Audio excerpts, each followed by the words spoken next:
Thank you, Mr. Chairman. And I would like to remark, Mr. Barr, that your family is showing a prodigious level of patience, indefatigable endurance, and that should be marked for the record. You're a very lucky man. You know that about 30-plus states have legalized medical marijuana or adult use. You're aware of that, correct? Yes. In 2018, Attorney General Jeff Sessions rescinded the Cole Memorandum, which provided guidance to U.S. attorneys that the federal marijuana prohibition should not be enforced in states that have legalized marijuana in one way or the other. Do you believe it was the right decision to rescind the Cole Memorandum? My approach to this would be not to upset settled expectations and the reliance interests that have arisen as a result of the Cole Memoranda, and investments have been made, and so there have been reliance on it. So I don't think it's appropriate to upset those interests. However, I think the current situation is untenable and really has to be addressed. It's almost like a backdoor nullification of federal law. To me, it's a binary choice. Either we have a federal law that applies to everybody. And so I'm sorry to interrupt you, sir, but how would you address that? Well, do you think it's appropriate to use federal resources to target, marijuana businesses that are in compliance with state laws? No, I said that. Yeah. I said I'm not going to go after companies that have relied on the Cole Memoranda. However, we either should have a federal law that prohibits marijuana everywhere, which I would support myself, because I think it's a mistake to back off on marijuana. However, if we want a federal approach, if we want states to have their own laws, then let's get there, and let's get there the right way. And if you don't mind, I'm going to just move on. But it's good to hear at least the first part of what you said. During your previous 10 years Attorney General, you literally wrote the book on mass incarceration, or at least wrote this report, The Case for More Incarceration. You argue that we as a nation were, quote, incarcerating too few criminals. In those days. And that the solution was more incarceration for more people. Excuse me. Please, sir. For chronic violent offenders and gun offenders. Well, I mean that's the challenge, sir. And you argued against the bipartisan legislation in 2015 quite strenuously. I did.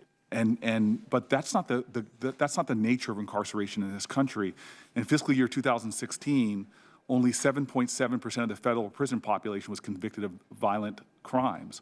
Overwhelmingly, what was initiated in those times that led to an 800% increase in the federal prison population, overwhelmingly, that was nonviolent drug offenders. Right now, our federal prison population is overwhelmingly nonviolent. 47.5% of the federal prison population are incarcerated for drug offenses. And I guess hearing your arguments then and hearing your arguments against the bipartisan legislation that we brought out of the committee in 2016. Senator, I think that's wrong, what you just said, okay?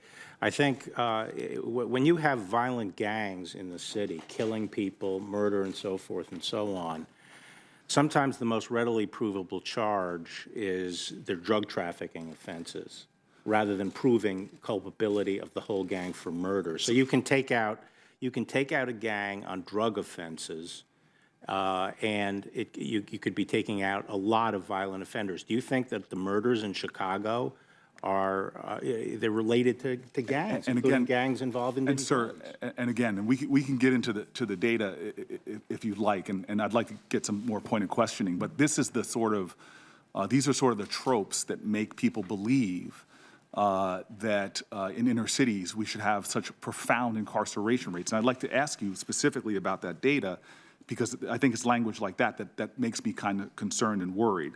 You said you hadn't reviewed, you said earlier in your testimony you hadn't reviewed criminal justice data about this actual issue of incarceration versus non-incarceration. I just want to know, will you commit to commissioning a study on just the concerns that we're talking about right now about the efficacy of reducing mass incarceration and publish those results?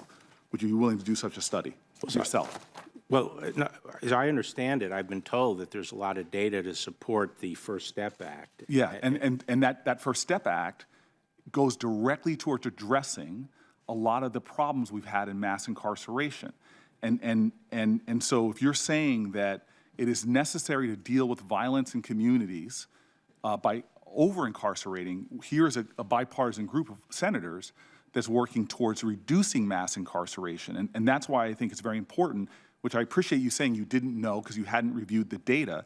I think it's very important that you review the data and understand the implications for the language that you're using, which brings up this language of race, which is often not said explicitly, but when you talk about Chicago in the way you just did, it brings up racial fears or racial concerns. And you stated that if a black and a white, this is quoting you directly, are charged with the same offense, generally they will get the same treatment in the system and ultimately the same penalty.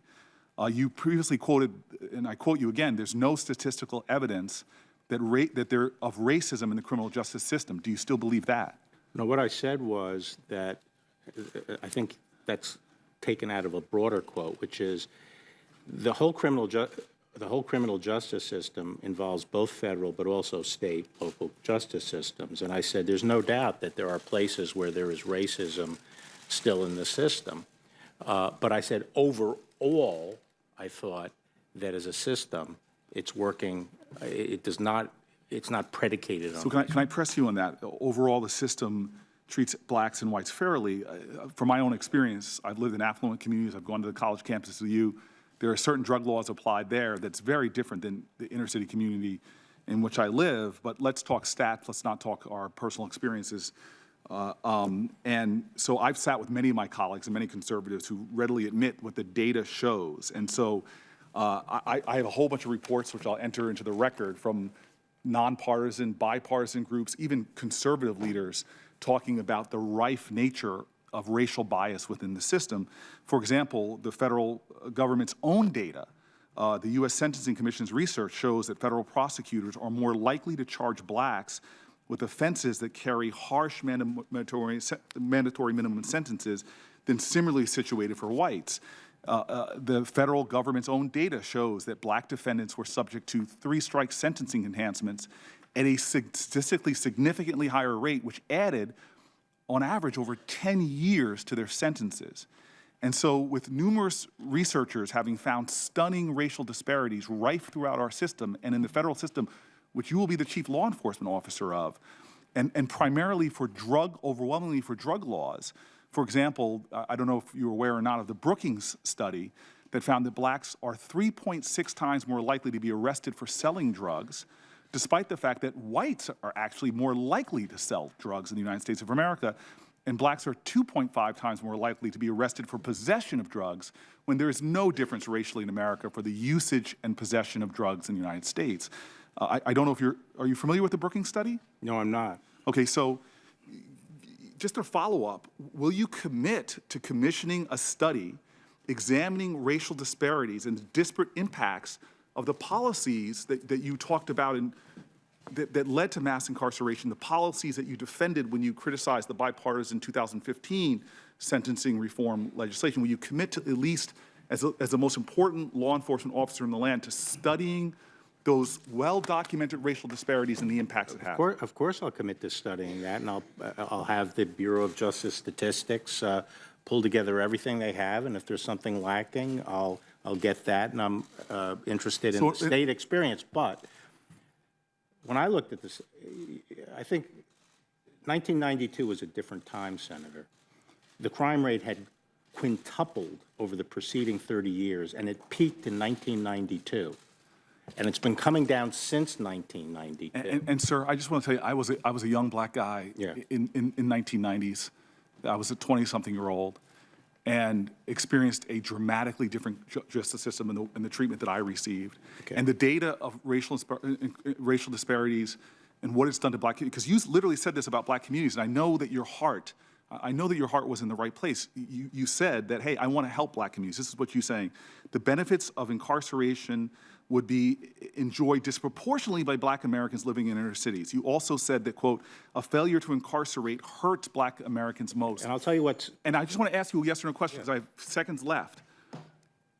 Do you believe now, 30, 40 years of mass incarceration, targeted disproportionately towards African Americans, harsher sentences, disproportionately represented in the criminal justice system, with the American Bar Association talking about once you've been incarcerated for even a low-level drug crime, There are 40,000 collateral consequences that impact your life.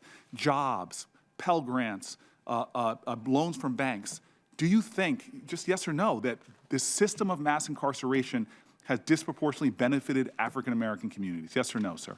I think the reduction in crime has since 1992, but I think that the heavy drug penalties, especially on crack and other things, have harmed the black community. The incarceration rates have harmed the black community. And I would just conclude to my chairman and partner, thank you, sir, on this, because I'm really grateful for this bipartisan group, the Heritage Foundation. I've spoken at the AEI conference, just found such great partnership, but I worry about the highest law enforcement officer in the land and some of the language I still hear you using that goes against the data, and that you're going to be expected to oversee a justice system that you and I both know needs the faith and confidence of communities, that has dramatically lost that confidence because of implicit racial bias. And the DOJ, and I'll give you a chance to respond, the DOJ itself has said, mandated implicit racial bias training, and I hope that's something that you will agree to do.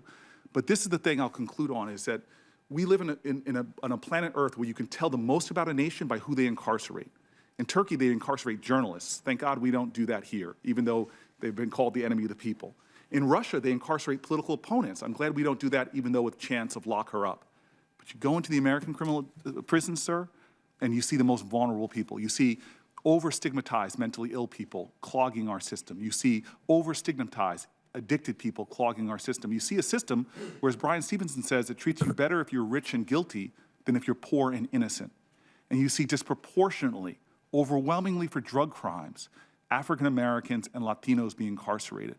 The importance of your job, and I'll ask you this last question, because you haven't met with me yet, you've given that courtesy to others. Would you please meet with me in my office so you and I can have a heart-to-heart on the urgency, the cancer on the soul of our country's criminal justice system is the disproportionate impact of that system on those vulnerable communities, including women, over 80% of whom the women we incarcerate are survivors of sexual trauma. Can you and I sit down and have a longer conversation than these 10 minutes will allow on this issue? I'd very much welcome that, Senator. You know, my experience back in 1992, when sort of blood was running on the streets all over the United States, my ideas were actually first formed when I went to Trenton.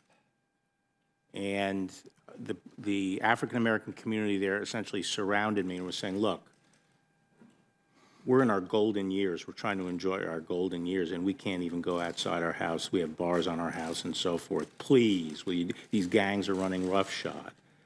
So I developed this idea called weed and seed. And my attitude was, look, let's stop arguing past each other on let's attack root causes and let's get tough on crime.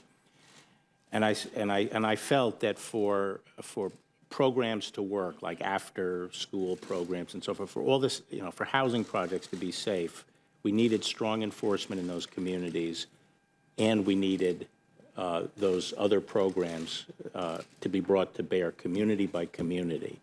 And it had to be done with the leadership of the community, and that was this idea of the partnership. And it caught on. It was very popular, and in fact, it was continued by a lot of the U.S. attorneys in the Clinton administration after the Bush administration was out. And it is actually, under a number of different names, has continued. So I'm very conscious of the issues you raise, but my goal is to provide and my motivation was to provide safety in these neighborhoods for the people trying to raise their children and for the older people and so forth. And I think the neighborhoods are, you know, the crime rate has gone down. I make a distinction between the way we treat these chronic violent offenders and the drug penalties. The drug penalties, as I said, very high and draconian, and in some cases that might have been necessary, but I supported revisiting the penalty structure. And sir, I'm the only United States senator that lives in an inner city, low-income community. I've had shootings in my neighborhood. A young man killed last year on my block with an assault weapon. I know this urgent need for safety and security, and I'm not saying I'm necessarily going to vote for you one way or the other, but I believe your intentions are well, but I think that some of the things you've said in the past lead me to believe that your policies might be misguided in the way that Mike Lee and Cornyn and Graham and Grassley have been incredible partners in changing the American reality. I hope that you can be that kind of partner too, and I hope that you and I can have a good heart-to-heart conversation, trusting that we both want the same end for all communities, safety and security, but a justice system that is fair to all American citizens. I'd welcome that, sir. Thank you, sir.